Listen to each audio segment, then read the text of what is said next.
सिधै जानुपर्छ अहिले फेरि यहाँ मान्छेहरू बेरोजगार हुन्छ यो सिस्नोको साइड इफेक्ट यस्तो भइसक्यो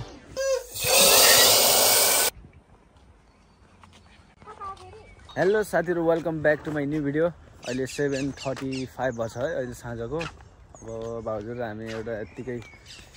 तपाईहरुले डिस्क्रिप्सनतिर थाहा पाइसक्नु भयो होला आज म देखाउँछु तपाईहरुलाई भाउजूले पनि अस्ति देख्नुभयो रहेछ यहाँ बुढी आमाहरुले पनि के टिपेको अब हेरौँ के हुन्छ त्यो चाहिँ म डाइरेक्ट यहाँ देखाउँछु यसमा चाहिँ मैले सामानहरु लिएर आछु टिप्नको लागि पुगुको डाइपर यो चिम्टी भयो ग्लोभ्सहरु भयो एउटा कैंची पनि छ यो खत्रै छ यता ठाउँ यता भाउजू आउँदै हुनुहुन्छ अब म त्यही देखाउँछु तपाईहरुलाई ल अब हाम्रो हन्टिङ सुरु भयो यहाँबाट यही हो भाउजू यही हो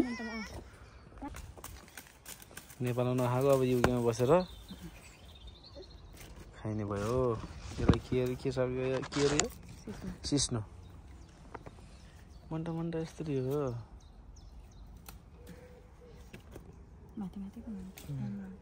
माथि घरि लगाइ झट्कारमा आएन के यसको लागि किराहरू त कति छ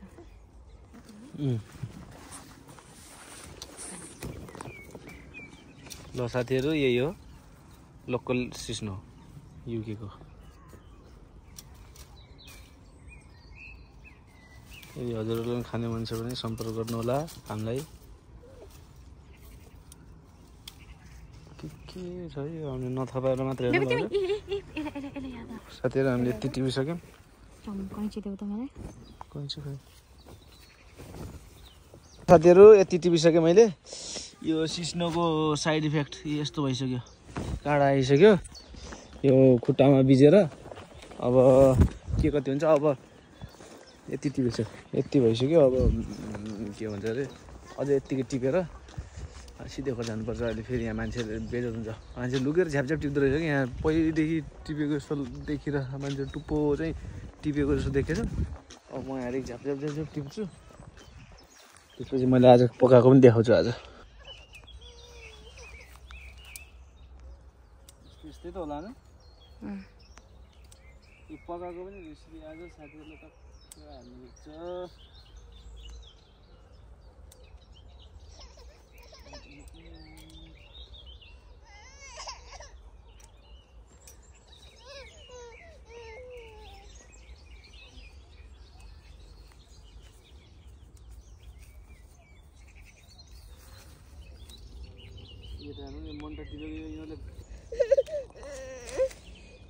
पुकुलाल छोइदिनु पर्छ क्या हातमा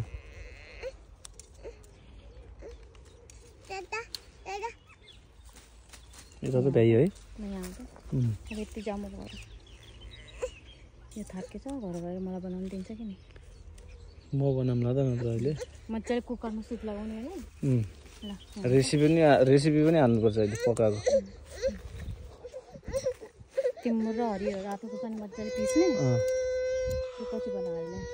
यसलाई धेरै कन्कलेर पक्क निम्बा लाग्ने ल यति हो टन्नै भयो नि उसरी त तर गलेर फेरि थोरै हुन्छ होला यो नेपालमा नखाएको यहाँ आएर खाइयो खानुहुन्न हो र खानै मान्दैन झाका खान्छ सिस्नो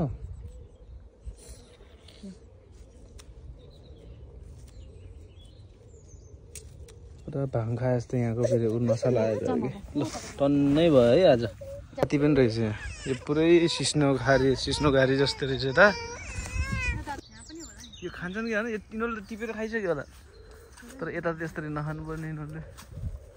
यहाँ पनि रहेछ यो यता पनि रहेछ टन्नै रहेछ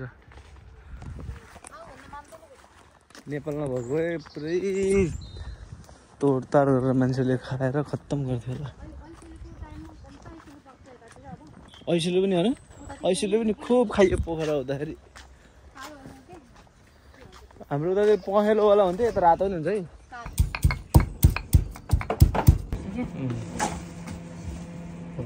यस्तरी भयो ल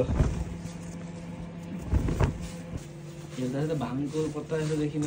गन्नाको पनि छ क्या हुन्न त त्यस्तो त हुँदैन त्यो त प्योर हो मान्छेहरूले अरू त्यो पनि यस्तो निकाल्नु पर्ने है हजुर कि यो अघि किरा त देखाउँथ्यो हजुर यो खानुपर्छ हेलो हजुर अलिकति हालिदिएको मात्र पानी हो यो सोच्नु मात्र बेच हाल्दैन तर कहाँको स्टाइल आयो भन्दाखेरि पहिला हामीले 3-4 चोटि केलाएर अबलाई धुनुपर्छ नि तिन सिसको किरा हो त खानाको त पिठो र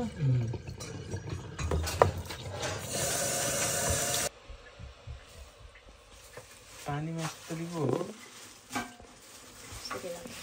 ल साथीहरू अहिले 8:30 भइसक्यो अहिले पनि उज्यालो छ यही हाम्रो अपार्टमेन्टको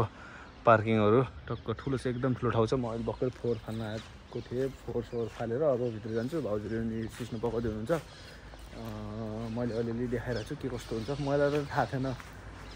सिस्नु पनि हुन्छ भनेर मैले नेपालमा हुँदा त मैले खाएन सिस्नु अब यहाँ आएर हेरौँ कस्तो मलाई टेस्ट गर्नु चाहिँ मन थियो नेपालमा नभए पनि युकेमा आएर ट्राई गर्दैछु अब के भएन क्या यसलाई त कति पकाउनु अझै बनाउनु पर्छ है केही भएन नि यस्तो के सिङ्गै छ अब कोदोको पिठो जेको हाल्दैन हुन्छ नि यो बाक्लो बनाउनुलाई हो कि के को लागि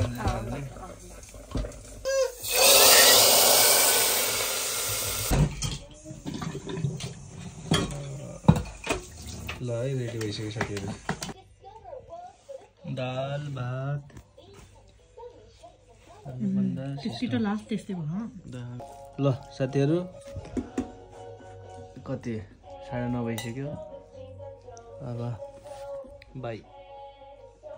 thank you for watching this video कस्तो हुन्छ आज चित्त त भएन दामी भएछ हजुर के खायो यस्तो भयो क्या